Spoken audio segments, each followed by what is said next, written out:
अन्न भेसळीच्या विरोधामध्ये जनजागृती होणं गरजेचं आहे। कारवाई होऊ नये तोच व्यक्ती पुन्हा तोच गुन्हा करतोय। अन्न भेसळीच्या आरोपींविरोधात मकोका लावण्याचा विचार गृहराज्यमंत्री योगेश कदम यांनी माहिती दिली आहे। आपल्याकडे आता फूड प्रोडक्शनच्या कंपनीज असू द्यात, त्या आस्थापना असू द्यात किंवा रेस्टॉरंट असू द्यात, 11 लाखच्या वरती आस्थापना आहेत आपल्याकडे, दुकानं वगैरे ही सगळी। आणि ह्या 11 लाख वरती मॉनिटरिंग करायला आमच्याकडे स्टाफ किती होता? फक्त 30 लोक होती। बापरे।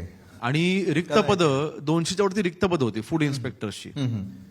ती पहिल्यांदा आम्ही ती रिक्त पद आज आम्ही भरून घेतलेली आहेत। कमीत कमी 1000 दुकानांच्या मागे जे रेस्टॉरंट असू द्या किंवा दुकानं असू द्या त्यांच्या मागे एक तरी फूड इन्स्पेक्टर कंपल्सरी असला पाहिजे। त्या दृष्टीने 1000 फूड इन्स्पेक्टर आता आपण तिथे रिक्रूट करतोय, म्हणजे आपण ते पद आपण निर्माण करतोय। क्या बात आहे। आणि दुसरी गोष्ट, लॅब आमच्याकडे आता ज्या 3 लॅब आहेत, एक मुंबईला आहे, छत्रपती संभाजीनगरला आहे आणि एक नागपूरला आहे। 3 लॅबमध्ये जेव्हा सॅम्पल जातं 6-6, 8-8 महिने फक्त लॅबचं ते टेस्ट यायला लागतं की रिपोर्ट यायला लागतोय। आम्ही तिथे आता इम्प्रूव्हमेंट करतो। आम्ही केंद्राने जोपर्यंत चेंजेस करणार नाही तोपर्यंत आपण इथे काही त्याचं करू शकणार नाही। म्हणून आपण काही ज्या कलमामध्ये जे आपल्याला बदल करायचे आहेत, आता समजा एखाद्या व्यक्तीने केटरिंगचा व्यवसाय करत असताना तिथे भेसळ होतो किंवा चांगलं अन्न न वापरल्यामुळे समजा कोणाचा मृत्यू झाला, तर आता त्याला काही कडक शिक्षा नाहीये। आता काय होतंय, रिपीट ऑफेंडर्स आम्हाला देखील खूप दिसत आहेत। त्याला एखाद्या व्यक्तीवरती आम्ही आज कारवाई केली, पुन्हा 2 महिन्याच्या नंतर तोच व्यक्ती बाहेर येतोय, एक 10 दिवसामध्ये त्याला बेल मिळते आणि तो पुन्हा तोच गुन्हा करतोय। बरोबर। गुटख्याच्या बाबतीमध्ये देखील या गोष्टी आम्हाला वारंवार आढळतात महाराष्ट्रामध्ये। म्हणून आम्ही कायद्यामध्ये हा 100% बदल झाला पाहिजे या मताचे आम्ही आहोत। मराठी माणूस मुंबई बाहेर गेलाच नाही पाहिजे। बीडीडी चाळीमध्ये मराठी माणसाला 560 स्क्वेअर फुटाचं घर देण्याचं काम फडणवीसांनी केलं। महापौर रितू तावडे यांनी वक्तव्य केलं आहे। मराठी माणूस हा मुंबईच्या बाहेर गेलाच नाही पाहिजे, तेच आमचं महाराष्ट्र शासनाचं आणि मुंबईचं जर प्रथम काम असेल तर। जर तुम्हाला उदाहरण द्यायचं झालं तर बीडीडी चाळचं डेव्हलपमेंट करत असताना आदरणीय मुख्यमंत्री साहेबांनी या ठिकाणी आशिषजी बसले आहेत, त्या सगळ्यांनी म्हणजे हे ट्रिपल इंजिन कसं काम करते ते पहा।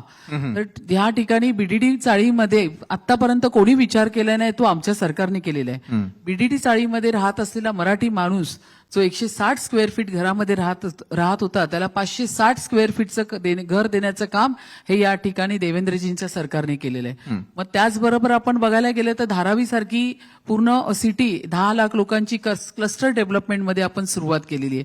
म्हणजे एक धारावी म्हणजे एक शहरच त्या ठिकाणी तयार होणार आहे। मग परत तिकडे मराठी जो माणूस आहे तो त्याच ठिकाणी आपण ठेवणार, तिथेच त्यांना आपण घरं देतोय। म्हणजे मराठी माणूस हा मुंबईच्या बाहेर गेला नाही पाहिजे ह्याच्यासाठी जर सातत्याने कोण प्रयत्न करत असतील तर या ठिकाणी महाराष्ट्र शासन आणि त्याच्याच जोडीला असलेले जी प्राधिकरण आहेत, मग मुंबई महानगरपालिका असू दे, MMRD असू दे, PWD, सगळेच आम्ही आस्थापना या ठिकाणी उतरून मराठी माणूस हा मुंबईत राहिला पाहिजे ह्याच्यासाठी सर्वात जास्त काम करतोय। घराणेशाहीमुळे तुम्ही सारखे निवडून येऊ शकत नाही, जनतेसाठी काम कराल तर विजय नक्की आहे। ठाकरे सेनेच्या नेत्या प्रियंका चतुर्वेदी यांनी वक्तव्य केलेलं आहे। कुछ का होता है, परिवार से ही शुरुआत से वो राजनीति देखते हैं। So for them to adapt is faster, for people to recognize them is easier. Like you were speaking to, Siddesh before me. So his story is very different from Priyanka Chaturvedi's story. Priyanka started from scratch, started from the bottom, and she made her way through. Like I said, conviction होगा तो हो जाएगा। और जो परिवार से भी आते हैं, परिवार आपको एक बार जीत दिला सकता है, बार बार जीत तभी होगी जनता से when you are working for the people. So yes, they may have an advantage that way. रस्त्यावर उतरून जनतेसाठी काम करतोय। पावसाळ्यापूर्वीची सगळी कामं युद्धपातळीवर सुरू आहे। मुंबईच्या महापौर रितू तावडेंनी वक्तव्य केलं। मुंबईत 80% नालेसफाई पूर्ण झाली। मुंबईच्या महापौर रितू तावडे यांनी माहिती दिली आहे। आता आम्ही अतिशय अलर्ट मोडवरती आहोत। गेले 1.5 महिना अगोदरच आम्ही मुंबई महानगरपालिका मी स्वतः महापौर म्हणून, उपमहापौर असतील, सगळ्या कमिटीचे अध्यक्ष असतील किंवा प्रशासन असेल, असं आम्ही संपूर्ण ऑन फ्लोअर आम्ही जमिनीवर उतरून आम्ही लोकांच्या सेवेसाठी आज काम करतोय.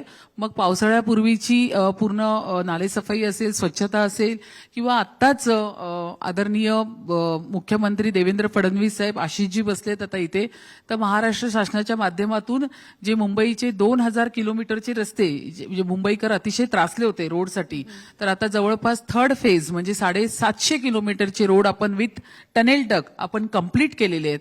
तर अशा पद्धतीने पावसाळ्यापूर्वीची असलेली सगळी सतर्कता आम्ही पूर्णतः कंप्लीट करतो. बरोबर आहे. टोल फ्री नंबर आम्ही 1910 हा आम्ही डिझास्टर आमच्या ज्या डिपार्टमेंट करून हा आम्ही बऱ्यापैकी त्याचा प्रचार आणि प्रसार करून लोकांपर्यंत पोहोचवलाय. पण आम्हीही त्याच्याही पूर्वी आम्ही ही व्यवस्था करतोय की ह्या नंबरची सुद्धा लोकांना गरज पडता कामा नये, म्हणून आम्ही पावसाळ्यापूर्वी गेले 1.5 महिना आम्ही रस्त्यावर उतरून काम करतोय. पण आता सगळ्या झोनचे जे मेजर आणि मायनर नाले आपण जवळपास 80% वरती आपण ते पूर्ण क्लिनिंग केले, म्हणजे 100%. पण फ्लोटिंग गाळ किंवा आफ्टर मान्सून तो गाळ असं सगळं पाहता आता आम्ही 80-90% वरती आलेलो आहे. आणि ज्या ज्या ठिकाणी लो लाईन एरिया त्या ठिकाणी आपण ऍडिशनल पंप रेस्ट करून ती पण सुविधा करतोय. म्हणजे बऱ्यापैकी आपण मुंबईला पावसाळ्यापूर्वी कसं मुंबईची तुंबई होऊ नये. पण पुन्हा एक मुद्दा फक्त मी पुन्हा तुमच्या हे करते, ते म्हणजे आम्ही जे रोड केलेले आहेत जवळपास 2000 किलोमीटरचे रोड आम्ही जवळपास 750-800 किलोमीटर आज तागायत आम्ही कंप्लीट केलेले आहेत.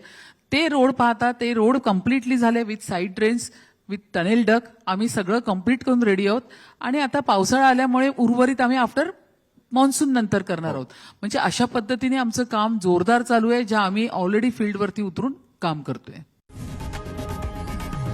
लोकशाही मराठी ऐका, पहा, जागरूक रहा.